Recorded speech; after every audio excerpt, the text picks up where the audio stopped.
سلام خوش اومدین به هلناس فال. سریع میریم سراغ یک فال کوتاه. فروردینی جان، برای شما میبینم از یک نگرانی احساسی خارج میشین. پیشرفت مالی دارین، یک موقعیت شغلی جدید دارین. کاتی هامون آشتی دارن.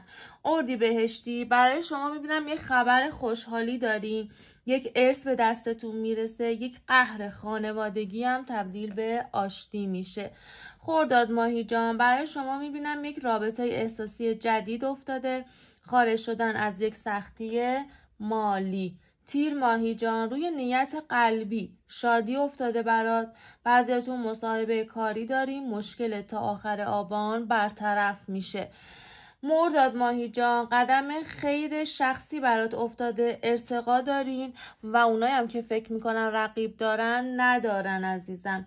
شهریوری، نگرانی و استرس مالی شما به زودی حل میشه تا 5 وعده آینده. موفق شدن در یک کار قانونی هم براتون افتاده. مهر ماهی جان، برای شما میبینم انتظار در مورد هر چیزی که فکر میکنین تا پایان زمستون برات به پایان میرسه و تا آخر سالم بعضیاتون ازدواج دارین. آبان ماهی جان، برای شما میبینم از لحاظ احساسی به تمام سوالهایی که ذهنتون رو درگیر کرده تا 2 وعده دیگه میرسین.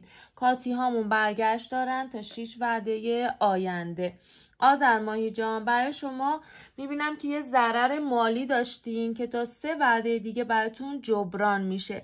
خبر خوش احساسی براتون افتاده و برای بعضیاتونم ازدواج افتاده. دی ماهی جان، برای شما میبینم رسیدن به خواسته‌ای که دارین. بعضیاتون بارداری و دیدار عاشقانه تا 5 وعده آینده. بهمن ماهی جان، برای شما میبینم نیتی که کردین براتون عالی افتاده. علاوه احساسی صبور باشین. کاتی هامونم برگشت دارن ولی با صبر.